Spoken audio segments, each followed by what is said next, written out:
सुबह सुबह ही मूड खराब करने वाली खबर है। जैसा कि हम देख रहे हैं, गिफ्ट निफ्टी करीब करीब 150 पॉइंट नीचे है। और ये एक सीधा सीधा इशारा है कि हमारे मार्केट्स के लिए आज का दिन बड़ा मुश्किल होने वाला है।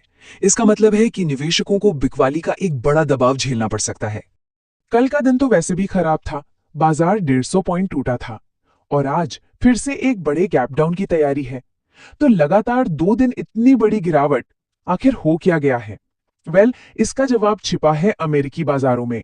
और मजे की बात देखिए, जब कल शाम को हमारे बाजार बंद हो रहे थे तो यूएस फ्यूचर्स हरे निशान में थे। सब कुछ ठीक ठाक लग रहा था, लेकिन कुछ ही घंटों में पूरी कहानी 180 डिग्री घूम गई। देखिए, शुरुआत तो काफी अच्छी हुई थी। एक वक्त पर डाउ जोन्स 326 पॉइंट ऊपर था, लग रहा था कि सब बढ़िया है। लेकिन फिर अचानक से बिकवाली का ऐसा सैलाब आया कि बाजार 670 पॉइंट नीचे जाकर बंद हुआ। मतलब दिन के हाई से पूरे 1000 पॉइंट्स की गिरावट। ये बहुत बहुत बड़ा इंट्राडे रिवर्सल है। और ऐसा नहीं है कि सिर्फ डाउ में ये हुआ, टेक्नोलॉजी वाला नैस्डैक भी 2% नीचे था। तो सवाल यह है कि इस सुनामी के पीछे की वजह क्या थी। और ये डर सिर्फ टेक कंपनियों को लेकर नहीं है, ये एक बड़ा डर है कि एआई कई इंडस्ट्रीज को जड़ से ही बदल देगा। जो पुराने बिजनेस मॉडल हैं, नौकरियां हैं, वो सब खतरे में आ सकती हैं और इससे एक बड़ी आर्थिक उथल-पुथल मच सकती है। और इस डर का असर इतना गहरा था कि टेक्नोलॉजी के जो सबसे बड़े नाम हैं ना, जिन्हें हम मैग्निफिसेंट सेवन कहते हैं, एप्पल, माइक्रोसॉफ्ट, अमेज़न, ये सारी बड़ी कंपनियां सब की सब लाल निशान में बंद हुई। देखिए, पहले ये डर सिर्फ सॉफ्टवेयर कंपनियों तक था, लेकिन कल हमने देखा कि ये डर अब ट्रकिंग, लॉजिस्टिक्स और तो और कमर्शियल रियल एस्टेट जैसे सेक्टर्स में भी फैल गया है।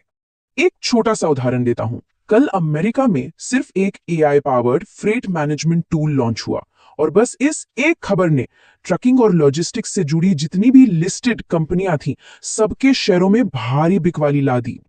और अब इस डर का नया शिकार बना है कमर्शियल रियल एस्टेट। आपको याद होगा, पिछले हफ्ते ही इलॉन मस्क ने एक पॉडकास्ट में कहा था कि आप देखेंगे कि ये सारी कमर्शियल रियल एस्टेट बिल्डिंग्स खाली हो जाएंगी। अब जाकर बाजार को उनकी वो बात याद आ रही है और उस पर रिएक्ट कर रहा है। तो अब मार्केट में सबसे बड़ा सवाल यही गूंज रहा है, who is the next victim? अगला कौन? एआई का ये डर अब किस सेक्टर को अपनी चपेट में लेगा? और निवेशक इसी पहेली को सुलझाने में लगे हुए हैं। अगर हम कमोडिटी मार्केट पर नजर डालें तो सोना अपने हफ्ते के सबसे निचले स्तर पर है। चांदी में भी भारी गिरावट आई है और कच्चा तेल वो भी करीब $2.5 नीचे है। मतलब डर हर तरफ है। अब इसका सीधा असर हमारे बाजारों पर क्या होगा वो देखते हैं। अमेरिका में जो हमारी भारतीय आईटी कंपनियों के एडीआर्स लिस्टेड हैं, उनमें भारी गिरावट आई है। विप्रो का एडीआर 5% नीचे है और इन्फोसिस तो 10% तक टूट गया।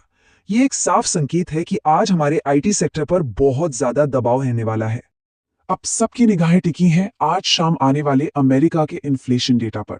हाँ, ये बात तो लगभग तय है कि फेडरल रिजर्व अभी ब्याज दरों में कोई छेड़छाड़ नहीं करेगा। लेकिन ये जो आंकड़े आएंगे ना, ये आगे की पॉलिसी का एक इशारा देंगे और मार्केट के मूड को काफी हद तक तय करेंगे। तो कुल मिलाकर देखें तो ग्लोबल तस्वीर कुछ खास अच्छी नहीं लग रही है। और सबसे बड़ा सवाल वही है, एआई से जुड़ा ये पैनिक, ये घबराहट बाजारों को और कितना नीचे लेकर जाएगी। खैर, इसका जवाब तो आने वाला वक्त ही देगा।